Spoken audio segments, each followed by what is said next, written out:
sa mga ginang ng tahanan at sa mga Becky sa parlor, mga kapuso, magandang hapon sa inyo lahat and welcome sa Wawawin. Siyempre sa mga nanonood naman at lulan ng kanilang mga sasakyan na nakatutok sa Wawawin, magandang hapon din sa inyo. At siyempre, sa magaganda at malulusog na kasama natin ngayon dito sa Wawawin, welcome! Paramdam naman kayo dyan! Magandang hapon po at sa buong mundo. Alam mo, mukhang magaganda ang mga gising natin. Ako Correct. talaga maganda Napansin gising mo? ko, positibo.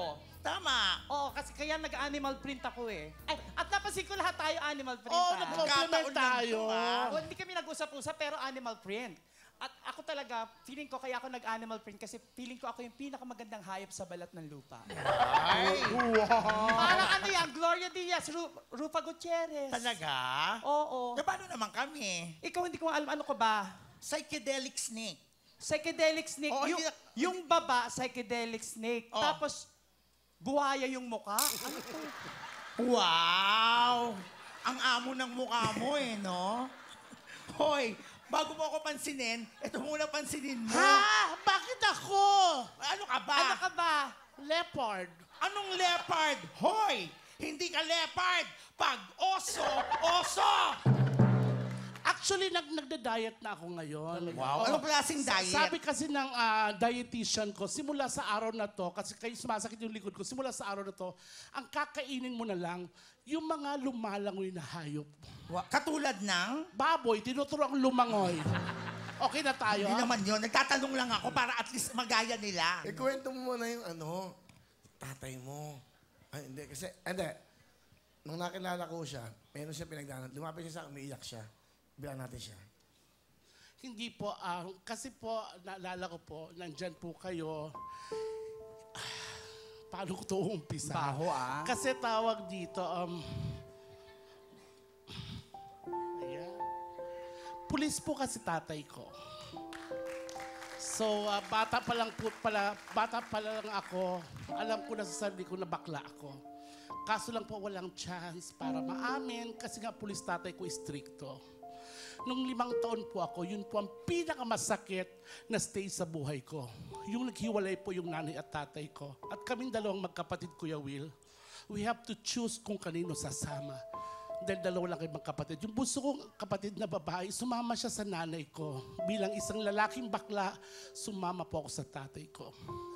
Sa sobrang depression po ng tatay ko, nag-awol siya sa trabaho. At wala po siyang ibang ginawa araw-araw kundi ang uminom at maglasing. Araw-araw niya po sinasabi sa akin na habang ako ang tatay mo, habang nasa poder kita, ayaw kong bakla ka. Kasi kung bakla ka, lumayas ka. Dahil kung hindi, mapapatay lang kita. Araw-araw po yon. So ang ginawa ko, nag-aral na lang po ako na nag-aral. At the age of 19, graduate na po ako ng college. At the age of 20, nag-asawa po ako ng tunay na babae. Totoo to. Pero yung napangasawa ko po, matured sa akin, nasa 45 years old.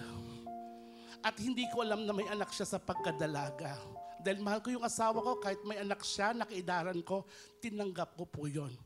At tumira kami sa isang bubong. Yung asawa ko, yung anak niya, ako, tsaka tatay ko. Yung tatay ko, nagkagusto sa anak ng asawa ko. Kinasal sila. So yung tatay ko, anak ko na. Doon ko sinabi sa tatay ko na habang ako ang tatay mo, habang nasa poder kita, pag hindi mo ako natanggap na bakla, lumayas ka. Dahil kung hindi, mapapatay lang kita.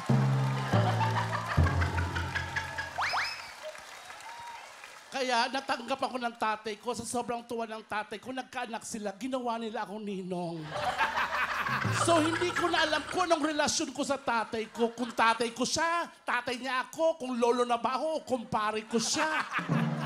Kaya ako lumayas na lang. Kasi bakit magjowa pa kami?